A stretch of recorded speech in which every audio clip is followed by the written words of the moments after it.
नमस्कार, अपना बिहार देख रहे हैं आप। मैं हूं शुभी मिश्रा, आपके साथ। चलिए करते हैं बुलेटिन की शुरुआत। और बिहार सरकार के शिक्षा मंत्री चंद्रशेखर ने जाति व्यवस्था पर हमला करते हुए रामचरितमानस और मनुस्मृति को अभिशाप बता दिया है। शिक्षा मंत्री ने बापू सभागार में एनओयू के दीक्षांत समारोह को संबोधित करते हुए जातिवादी सोच से उठकर जीने की अपील की। जाति व्यवस्था पर हमला बोलते हुए शिक्षा मंत्री ने कहा कि दुनिया के 195 देशों में केवल 5 या 6 देश में ही लोग जाति जानते हैं। उन्होंने अपना उदाहरण देते हुए कहा कि मैं खुद अपना नाम चंद्रशेखर लिखता हूं, नाम के आगे और पीछे कुछ नहीं लिखता। मैं जो मनुस्मृति का दिया हुआ अभिशाप है, रामचरितमानस का दिया हुआ अभिशाप है और नागपुर में लिखा गया गुरु गोवलकर का सिद्धांत है। मैं सबसे इतर देश जब आप बनाएंगे तो निश्चित रूप से वह मोहब्बत का देश होगा। जीवन का की अनुभूति है कि मैं चंद्रशेखर लिखता हूं और चंद्रशेखर जब लिखता हूं आगे ना कुछ है ना आगे कुछ नहीं। तो हम जब रिफ्रेशर कोर्स ओरिएंटेशन में आए तो पढ़े लिखे छात्र, पढ़े लिखे शिक्षक पीएचडी डिलीट करते थे, चंद्रशेखर के आगे कुछ है कि नहीं। तो दुख होता था यह जानते हुए हम लोग को ये कहते थे भाई 6 फीट में 1 इंच कम है। इस पर प्रभु ने सुंदर भी शक्ल बनाया है, खराब नहीं है। जिस रूप में आप मुझे देखते हो या क्या कम है, आगे जानने की जरूरत नहीं क्या। वहीं रामचरितमानस को लेकर शिक्षा मंत्री चंद्रशेखर की गलत बयानबाजी पर बिहार में सियासी उबाल आ गया है। बीजेपी प्रवक्ता अरविंद सिंह ने कहा कि ऐसे बयान समाज को तोड़ने वाले हैं। शिक्षा मंत्री श्री चंद्रशेखर जी शिक्षा मंत्री होने से ज्ञानी नहीं होता है और कचरा ज्ञान वाले लोग भी शिक्षा मंत्री बनते हैं। रामचरितमानस पर उंगली उठाने के पहले उसको पढ़िए और समझिए। अगर नहीं समझते हैं तो कोई अच्छा गुरु रख करके उसका ज्ञान लीजिए। वहीं बिहार सरकार के पंचायती राज मंत्री और कांग्रेस नेता मुरारी प्रसाद गौतम मनरेगा को लेकर केंद्र पर उपेक्षा का आरोप लगाया है। उनका कहना है कि बिहार में मनरेगा के तहत गांव में पूरी तरह से काम ठप है और यही वजह है कि बिहार से बड़ी संख्या में मजदूर पलायन करने को मजबूर हैं और इस पलायन के लिए उन्होंने केंद्र सरकार को जिम्मेदार ठहराया।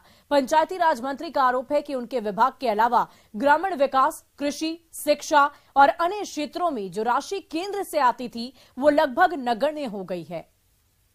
पंचायती राज में देखें और ग्रामीण विकास की तो जो गांवों की मेन योजना थी गरीबों की, मनरेगा में आज देखा जाए तो केंद्र से जो केंद्रांश आते थे एकदम नगण्य हो गए।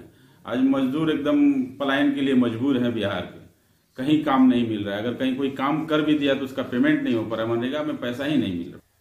और इधर राष्ट्रीय जनता दल के वरिष्ठ नेता और राष्ट्रीय उपाध्यक्ष शिवानंद तिवारी ने राज्य में एक और डिप्टी सीएम पद को लेकर बड़ा बयान दिया है। शिवानंद तिवारी ने कहा कि ये व्यवहारिक नहीं है। उन्होंने कहा कि जो सबसे बड़ी पार्टी है उसका मुख्यमंत्री भी नहीं है, एक उप मुख्यमंत्री है, और जो छोटी पार्टी है उसका मुख्यमंत्री भी और उप मुख्यमंत्री भी हो तो ये किसी रूप में व्यवहारिक नहीं लगता है।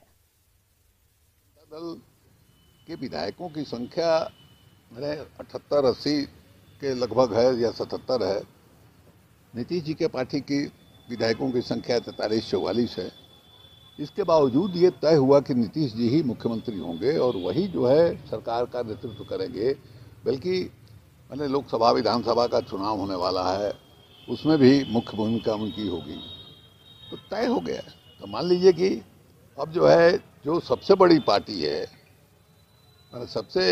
बहुत बड़ी पार्टी है, वोट के प्रतिशत के हिसाब से भी और प्लस विधायकों की संख्या के हिसाब से वो जो है मुख्यमंत्री भी नहीं है, उसका एक उप मुख्यमंत्री है।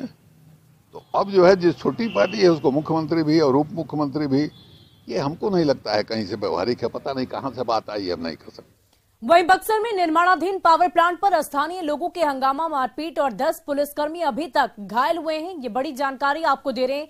पीएचक्यू ने पूरे मामले की पुष्टि कर दी है और इस मामला में धारा 147, 48, 49, 341, 323, 307, 353 और 387 के तहत 24 नामजद और 250 अज्ञात के खिलाफ मामला दर्ज किया गया। इस हमले में 2 पुलिसकर्मी की हालत गंभीर बताई जा रही है। राज्य सरकार के निर्देश पर घटनास्थल पर डीआईजी, जिलाधिकारी और एसपी कैंप कर रहे हैं। इस मामले में राज्य पुलिस मुख्यालय का कहना है कि 1000 से अधिक लोगों ने हमला किया था, जिनकी पहचान की जा रही है। अभी तक 3 व्यक्ति को गिरफ्तार किया जा चुका है। आपको बता दें कि नाराज भीड़ ने 16 वाहनों में आग लगाई थी।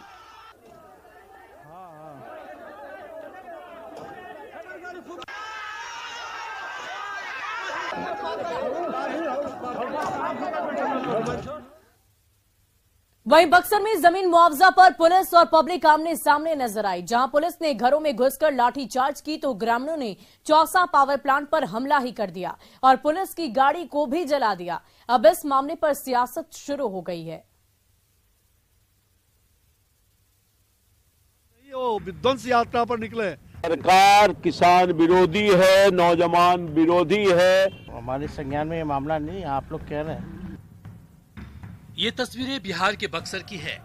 बक्सर में पुलिस की सख्ती दिखी तो किसानों का गुस्सा भी फूटते दिखा। गाड़ियों में आग लगा दी गई, जमकर हो हंगामा हुआ। बक्सर में जमीन अधिग्रहण के मुआवजे को लेकर छिड़े संग्राम ने जाड़े के मौसम में बिहार की सियासत को गर्म कर दिया है। बक्सर की घटना को लेकर बीजेपी ने सीएम नीतीश कुमार पर जमकर निशाना साधा। सरकार किसान विरोधी है, नौजवान विरोधी है, गरीब विरोधी है। बक्सर की घटना पर केंद्रीय खाद्य एवं सार्वजनिक वितरण मंत्री और बक्सर से बीजेपी के सांसद अश्विनी चौबे ने तो नीतीश कुमार को धृतराष्ट्र तक कह डाला। ये बिहार के अंदर गुंडागर्दी हुए और आज नीतीश कुमार धृतराष्ट्र कुमार बन करके जगह जगह और कहते हैं हम समाधान यात्रा पर निकले। वो समाधान नहीं, वो विध्वंस यात्रा पर निकले।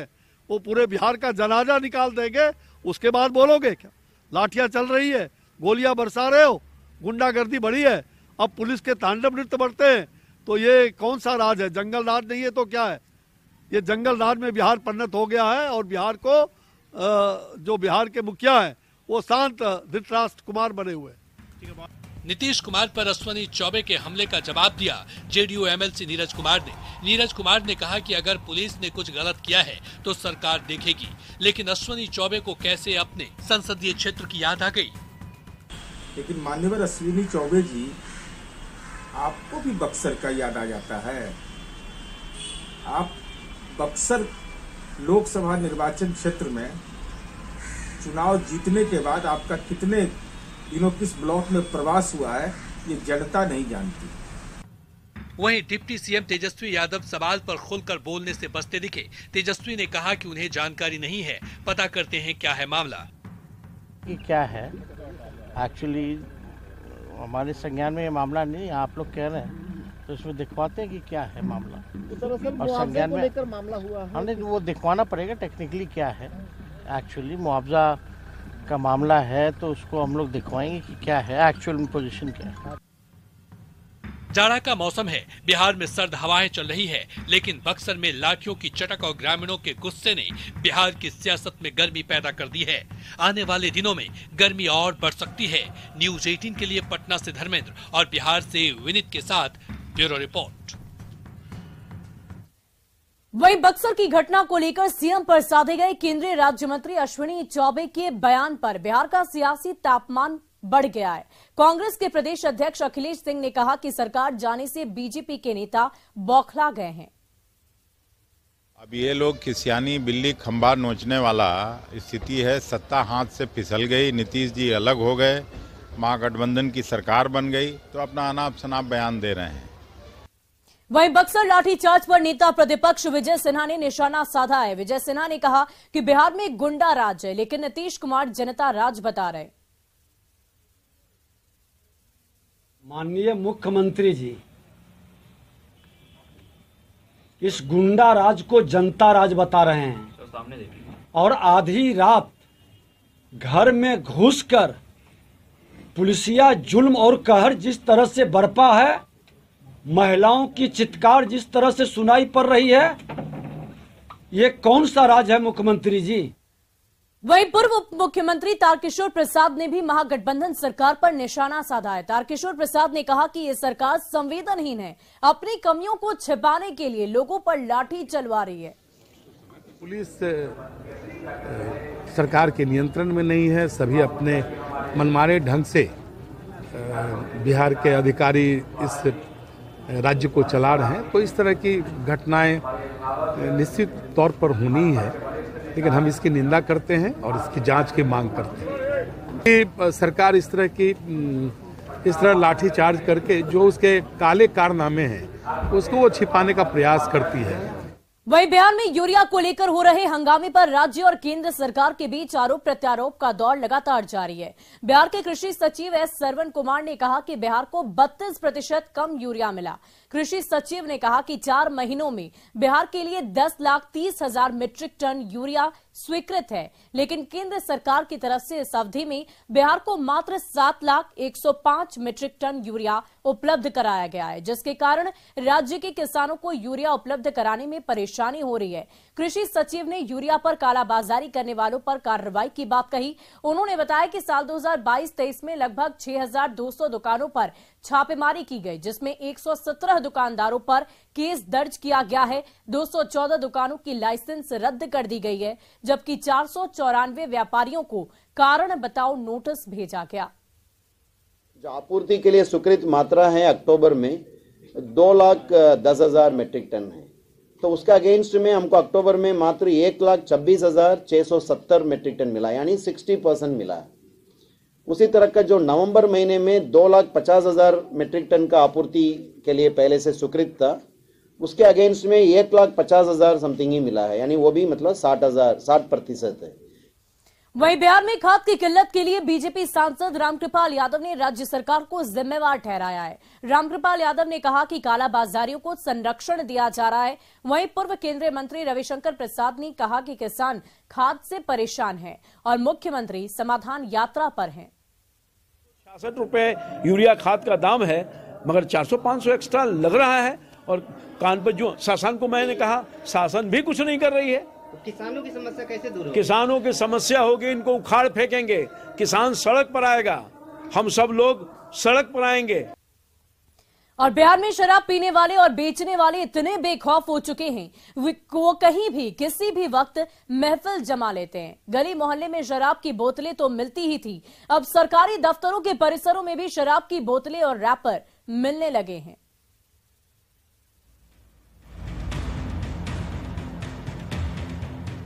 बिहार में शराबबंदी है, बावजूद तस्कर बेखौफ है। पुलिस की कार्रवाई जारी है, लेकिन शराब का कारोबार चल ही रहा है। हैरानी तब होती है जब इतनी कड़ाई के बावजूद इस पर लगाम नहीं लगती। वैसे तो पहले भी कई बार सरकारी दफ्तरों में शराब की बोतलें मिलने की खबरें आ चुकी है, पर इसमें एक और नाम जुड़ गया है, समस्तीपुर समाहरणालय परिसर का। यहाँ पर ब्रांडेड अंग्रेजी शराब की खाली बोतल मिलने के बाद से प्रशासनिक महकमे में हड़कंप मचा हुआ है। लेकिन सवाल है कि शराबबंदी में कैसे मिली शराब, समाहरणालय में कैसे पहुंची शराब, और क्या यही है जिला प्रशासन की मुस्तैदी? पटना से सटे दानापुर में एक गाड़ी से विदेशी शराब की बड़ी खेप जब्त हुई है। बिहटा आरा NH 30 पर यह कार्रवाई हुई। शराब के साथ 2 तस्करों को गिरफ्तार किया गया। अंग्रेजी शराब यूपी से बिहार लाई जा रही थी। गोपालगंज पुलिस ने अंतर्राज्यीय शराब माफिया बबलू यादव को गिरफ्तार किया है। गिरफ्तार शराब माफिया पिछले 5 साल से यूपी और हरियाणा से शराब की तस्करी करता था। बबलू यादव जादवपुर थाना क्षेत्र के रामपुर टेंगराही पंचायत के मुखिया का बेटा है। एसपी ने टीम गठित कर शराब माफिया को पकड़ा। बबलू यादव कई बार पुलिस को चकमा देकर फरार हो जाता था। इसके खिलाफ 5 थानों में शराब तस्करी के मामले दर्ज हैं। पुलिस ने आरोपी के पास से 1 गाड़ी और 2 मोबाइल भी जब्त किया है। शराब माफिया की गिरफ्तारी की गई है और इसकी गाड़ी टाटा सुमो के साथ गिरफ्तार किया गया है। हम लोग इसका आपराधिक इतिहास निकाल रहे हैं। अभी कुल 5 केस पता चले हैं जिसमें फरार चल रहा था, और ये काफ़ी दिनों से शराब की तस्करी करते आ रहा है। और इस पे कई केसेज हुए हैं, क्योंकि कई जिलों में वांछित लगातार अपना ठिकाना बदलते रहता था और पुलिस को की पकड़ से बच जा रहा था। स्पेशल टीम ने इसको गिरफ्तार किया है और इससे हम लोग पूछताछ कर रहे हैं। शराब के अड्डों पर दबिश दी जा रही है, कारोबारी पकड़े भी जा रहे हैं, लेकिन लगाम पूरी तरह लग नहीं रहा। जरूरत है और कड़ाई की। समस्तीपुर से मुकेश कुमार, दानापुर से अमरजीत के साथ गोपालगंज से गोविंद कुमार की रिपोर्ट। और राजधानी पटना में बड़े पैमाने पर अवैध शराब पकड़ी गई। कदमकुआं थाना क्षेत्र के नाला रोड इलाके में किराए के मकान में शराब का धंधा बड़े पैमाने पर चल रहा था। पुलिस को इसकी सूचना मिली और जिसके बाद पुलिस ने छापेमारी की है, जहां से 50 पेटी शराब जब्त की गई। हैरानी की बात तो यह है कि पुलिस किसी को गिरफ्तार नहीं कर पाई।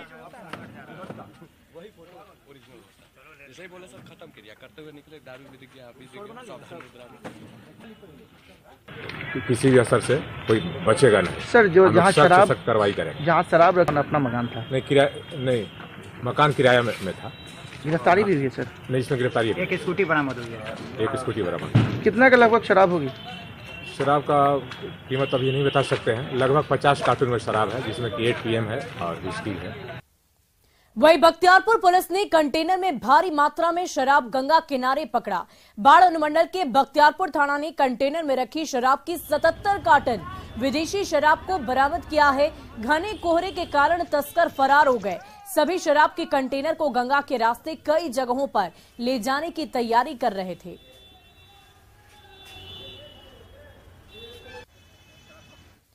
और अगली खबर नवादा से, जहां अभ्रक माफियाओं ने वन विभाग की टीम पर हमला कर दिया, जिसमें वन विभाग के 3 कर्मी बुरी तरह से जख्मी हो गए। वहीं हमले में कुछ सिपाही आंशिक रूप से चोटिल हुए हैं।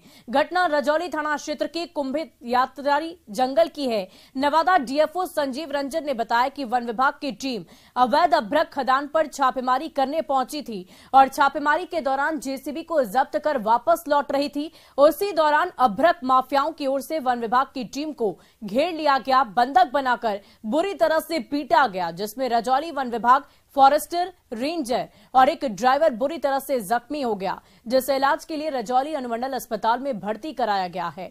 आक्रोशित ग्रामीणों ने वन विभाग की एक गाड़ी को भी गड्ढे में पलट दिया और जेसीबी को वापस छुड़ाकर लेकर अपने साथ चले गए। इस घटना में विजय सिंह, सोमर सिंह, मुरारी साव, मोहन साव के नाम मुख्य रूप से सामने आ रहे हैं, जिसकी गिरफ्तारी के लिए पुलिस लगातार इलाके में छापेमारी कर रही है। सूचना प्राप्त हुआ कि कुम्भिया तरी के पास में जोरा सिमर और खिड़किया कला करके एक गांव है, वहां पे अवैध अभ्रक का माइनिंग कर रहा है। उसके लिए यहां से टीम रवाना हुई। कुछ लोग बाइक से थे, कुछ लोग कैंपर से गए। इसमें हमारे रेंज अफसर हैं मनोज जी, वो गए हैं। फॉरेस्टर राजकुमार पासवान है, वो गए हैं। हमारे ड्राइवर थे नरेश जी। ये तीनों लोग कैंपर से थे, बाकी लोग मोटरसाइकिल से थे। गांव वालों ने जब जेसीबी पकड़ के लोग लाना चाह रहे थे, खनन करते हुए पकड़े गए थे। हाँ, खनन करते हुए पकड़े थे, जिसका वीडियो भी है। इन लोगों ने पकड़ कौन सा कुम्भिया तरी कहाँ? यही कौन सा जंगल खिड़किया कला करके है वहाँ पे। अच्छा। लौटते वक्त ये लोगों ने गाड़ी को पकड़ लिया, गाड़ी को खाई में ढकेल दिया। इन तीनों को बंधक बना के ले जा रहे थे। सब लोग चिल्ला रहे थे कि जान से मार दो। और आगे